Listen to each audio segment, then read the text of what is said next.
그 메밀로 만든 음식도 또 그에 얽힌 이야기도 참 특별할 것 같은데 어떤가요? 출생 때는 엄마가 몸을 조개기를 먹죠.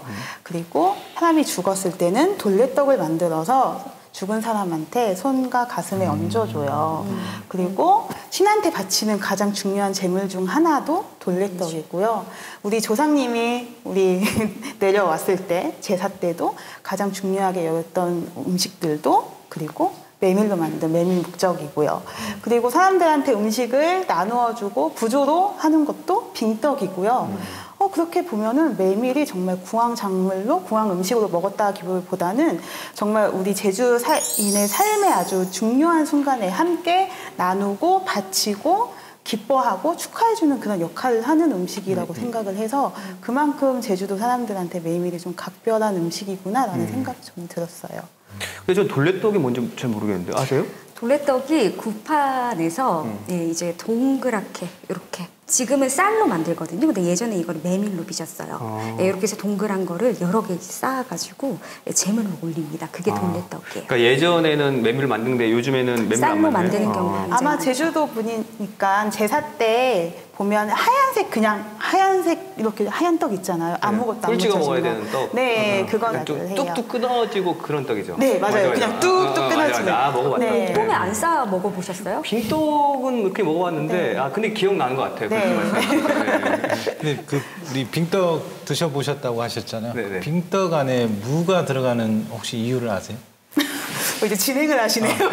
아니 어쨌든 뭔가 소화에 좋으니까 소화하는데 좀 도움이 되니까 아마 그런 의미가 있지 않을까. 근데 저희 같은 경우는 이제 메밀을 농사를 하면서 그 한켠에 또 무를 심는 경우가 있어요. 그러면 그거를 스토리를 좀 설명을 해주면 이게 관심이 되게 많아요. 그러니까 우리가 메밀 음식을 먹다 보면 사실 알레르기가 이제 발생이 되는 경우가 있거든요. 근데 그때 무를 먹어주면 그 메밀에는 독소가 있기 때문에 무를 해독 역할을 한다 하더라고요. 그래서 이제 메밀 음식에 대다수가 들어가는 게 무가 빠질 수 없는 이유가 네, 제가 전문가 소장님 앞에서 맞습니다. 아니 근데 저희 또래들은 요새 다이어트에 관심이 많잖아요. 근데 메밀차가 그렇게 다이어트에 좋다고 해서 지방 분해 많이 먹더라고요. 맞아요? 네, 붓기 빼고 맞아요? 네. 아 그렇구나. 여러모로. 왜 다이어트 관심 있으세요? 그럼요. 할 수 있을 때 하면 좋죠. 그 메밀 말고 메밀로 만든 음식과 관련된 또 설화가 있나요? 메밀과 관련된 음식 있죠. 예를 들면 너무 많아서 뭐 특히 딱 한정돼서 짚을 수가 없는데 메밀 범벅 같은 경우, 모밀 범벅 같은 경우는 차사봉풀이에도 등장을 해요. 차사봉풀이는 이미 뭐 신과 함께 이런 데서 너무 유명하게 잘 알려진 봉풀이기 때문에 강림이가 이승에서 저승으로 왔다 갔다 여행하는 여행담이잖아요. 근데 그때 이제 모밀 범벅 같은 경우를 챙겨가서 저승에 가려고 하다 보니 제주도는 그런 게 있어요. 그러니까 이승하고 저승이 행기못이라고 해가지고 어떤 물 웅덩이와 이어졌다는 그런 사고가 있거든요. 그런데 이 행기못 주변에는 죽산이라고 들어보셨어요? 이거 되게 죽지도 살지도 못한 사람을 제주도 신화에서는 죽산이라고 해요. 그래서 행기못 주변에 이 죽산이들이 몰려 있어요. 그러니까 구천을 떠도는 영혼들이죠. 얼마나 배고프겠어요. 그리고 제사도 얻어먹지도 못하고 이런 사람들한테 모밀범벅을 갖다가 뜯어 흩뿌려가지고 그 틈에 저승으로 갈 수 있었고 또 저승에서 이승으로 돌아올 때도 이제 흰 강생이가 이제 안내자 역할을 하는데 이승과 저승을 이어주는 그 흰 강생이한테 모밀범벅을 주면서 이제 행기못을 찾아가지고 제대로 저승에서 이승으로 돌아올 수 있었다고 얘기를 하죠. 그래서 이렇게 쭉 신화에서 보면 메밀은 이제 어떤 영웅성을 가진 인물이 기지를 발휘하는데 특정하게 사용하는 어떤 매개체, 그 다음에 세상과 세상, 다른 세상을 이어주는 매개물, 이런 식으로 형상화가 돼요. 근데 메밀 자체가 어떻게 보면 다른 작물들이 다 망하고 망해서 아무것도 먹을 것이 없을 때 유일하게 남아있는 그런 특성이 거기 이제 맞물려가지고 나타나는 게 아닌가. 신화에서도 어떻게 보면 세상과 세상, 다른 세계를 있는 매개물로 등장하는 게 아닌가 뭐 이렇게 생각을 합니다. 그러니까 메밀범벅 이야기가 나오니까 저는 처음에 제주 음식 공부했을 때 메밀범벅은 약간 이렇게 떡처럼 뭉쳐졌잖아요. 그래서 얘를 간식으로 먹었구나라고 생각을 했는데 실제로 많은 어르신들의 이야기를 들어보면 간식이 아닌 주식으로 먹었다고 해요. 네, 말태우리도 나가서 네, 바구니에 범벅을 해서 가져가서 먹고 요즘 이제 꿩사농, 이제 꿩 사냥할 철이잖아요. 하루 종일 꿩 사냥을 새벽 일찍 꿩 사냥을 나갔을 때 밥으로 가져가는 게 모멀 범벅이라고 그렇게 이야기를 하거든요. 그래서 얘가 간식이 아닌 제주 사람들한테는 주식이구나라는 생각이 들었습니다. 그 주식이기도 하고 또 아까 잔치 얘기가 나왔는데 네. 공동체성이 메밀에 또 어떤 작물보다 좀 강하게 투영돼 있는 것 같아요.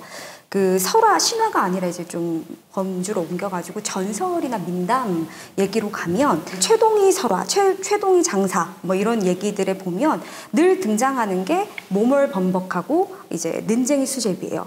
그러니까 힘이 너무 좋으니까 이 장사한테 조금이라도 홀대를 하거나 마을 사람들이 밉보이면 난리가 나는 거죠. 그러니까 마을이 그냥 난장판이 되는 거예요. 그리고 또 어떨 때는 마을 사람들이 아무리 여러 명이 이제 힘을 모아도 못 만드는 게 있어요. 뭐 연자매라든지 난방애라든지 배라든지 이런 것들 있잖아요.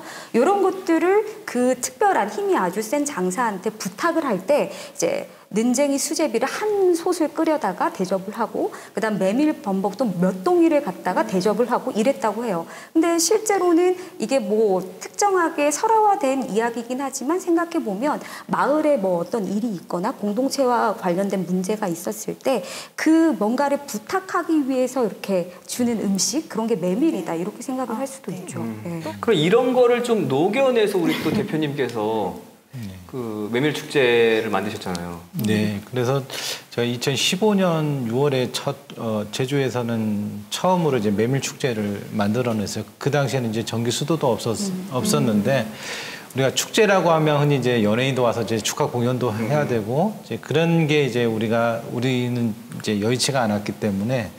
그러한 아까처럼 말씀하셨던 그런 거를 좀 접목을 시키고 어느 중학교를 이제 학생들하고 이제 협의를 해가지고 연극 저창주 신화의 연극을 이제 하게끔 해서 동아리를 형성을 해가지고 축제 때 그 무대에 서게끔 좀 해놨거든요. 그랬더니 이제 반응도 상당히 좋았고 그리고 우리가 메밀이라는 것을 꼭 먹는 걸로만 표현을 하는 게 아니라 그걸 갖고서 이제 좀 다르게 가보자. 자연 속에서 메밀을 이제 펼쳐놓고 이제 놀이터를 만들어놨어요. 애들이 이제 메밀 속으로 들어가 보고 이제 그러면서 이제 재밌겠다. 좀 다르게 나름대로 해봤는데 그렇게 진행이 되다 보니까 한 해 오는 방문객 수가 급격히 이제 늘어나더라고요. 근데 갑자기 생각난 건데 이거 말해도 되는 모르겠는데 저희 어머니가 천에다가 메밀을 이렇게 놓고 뜨뜻하게 해가지고 이렇게 찜질도 팩처럼. 하시고 네. 막 이러시거든요. 네네. 그게 약간 좀 뭐 효과가 있는 건가요, 그게? 그래서 저희가 이제 효과는 있을 것 같아요. 근데 저희는 이제 메밀 베개를 만들거든요. 그 얘기 진짜 많이 들었어요. 네. 어르신들 다 베고 누우셨다고 메밀 그렇죠. 껍질. 네. 네. 근데 왜 이게 먹는 것도 아닌데 혈액순환이 좋을까 이제 그게 의구심이 상당히 많았었는데 최근에 저도 이제 그걸 알게 된 거예요. 그래서 메밀이 이제 껍질이 이제 들어갔다 나왔다 탄력이 있다 보니까 우리 베개는 이 머리를 베는 게 아니라 이 목 부위를 베잖아요. 이 탄력이 있다 보니까 이제 혈액이 좋아진다는 그런 이야기가 있더라고요. 배에 올릴 게 아니라 목에 뱃어야 되는데 어머니가 좀 착각하셨나 보네.